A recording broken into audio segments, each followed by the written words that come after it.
Michelle Bridges is Australia's #1 health and fitness expert. She has written 9 best-selling books, shot a library of fitness DVDs, and has helped hundreds of thousands of people lose over 900,000 kilograms. Wow! Michelle sat down with me to talk about fitness, nutrition, and her own amazing journey.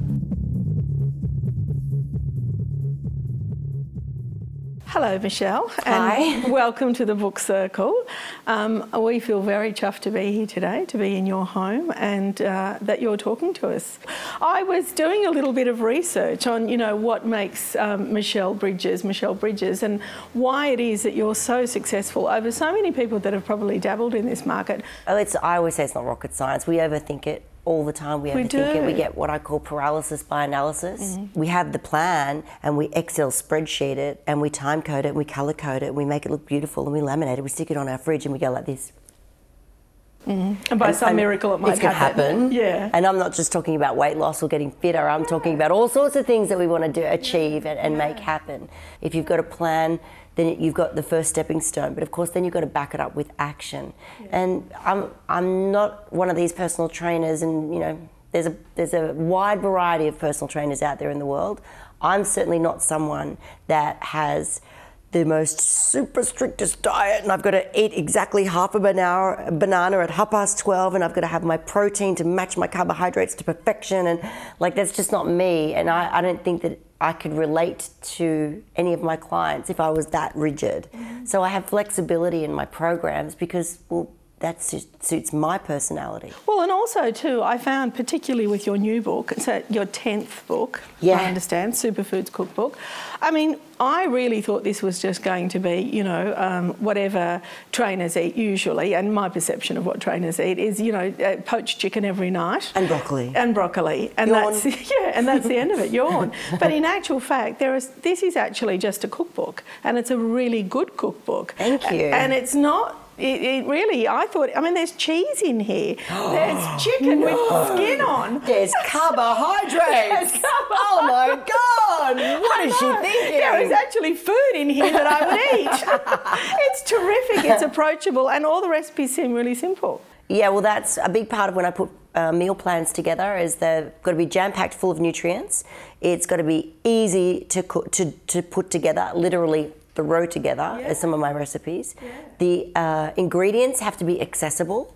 I don't want to have to trek to Nepal and have my goji berries blessed by a Tibetan monk and be charged $500 for the experience. Right, I want to be able to go rocking down in my supermarket and know that I can pick up a bunch of stuff that I know is going to be really good for me and it's cost effective. I wanted to sort of put together my own list of what I thought was great nutrition. It was a cookbook that was born in the total reverse, insofar as I had the ingredients list, and then I had to go and create recipes to fit all of the things that were in that list, which made me think very creatively and quite laterally. I highly recommend it. I think it's a really good cookbook, as well as it being, perhaps a healthy lifestyle. Don't even think about it as a healthy lifestyle book. Just cook out of it, and you never know what can happen. And enjoy it, exactly. And enjoy the taste and the flavours. Now tell me, so it's not just Michelle Bridges, the fitness trainer.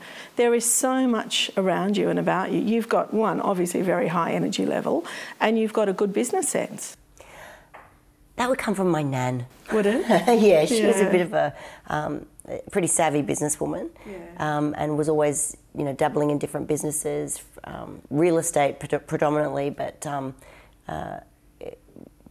retail shops and so on. So she was always a bit of a business head on her. And you grew up in with a single mum? Yeah, I watched my mum do everything, and it was not easy. No. And there was plenty of clashes because of it. Sure. But it was like, Michelle, she was super organised, super organised. I guess she had to be two daughters, a full-time job, a boss that was like, you will turn up at this time, you will finish at that time, and your children will not pull you away from your work, otherwise you're out of here, sort of thing.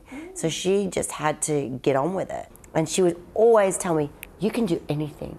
You can do anything. You don't need anyone to support you. You definitely don't need a man to support you. And I think that was just her way of but I bought it. Whether she believed it or not, I totally bought into it. Yeah. So I was like, yeah, damn straight. I'm all of 6 years old. Yeah. So I bought it. I'm going to sound very old-fashioned saying this, but if you're going to measure all the people out there that are successful, I guarantee you it's because they weren't given everything. Yeah, I would have to agree. When you have to really work your ass off for it, you cherish it. Absolutely. Look, I'm not going to sit here and say I didn't want things to be given to me. I would have loved to have had some of this stuff handed to me. It would have been a lot easier. But none of it was. No. None of it. I mean, I shopped my first book around to, I think it was about 7 publishers. Yeah. And they were all like, no, it's so been done before. Yeah, yeah. And I was like, oh. Yeah. And then I got to finally have my Pretty Woman moment. It's a bestseller. Here I am. There you go. Been done before. Absolutely. Well, I got to say, I like your energy. I think that you walk into a room and you light it up, and you've been a delight. And thank you so much for allowing us to be in your home, and for speaking with us. Thank you. It's been an absolute pleasure.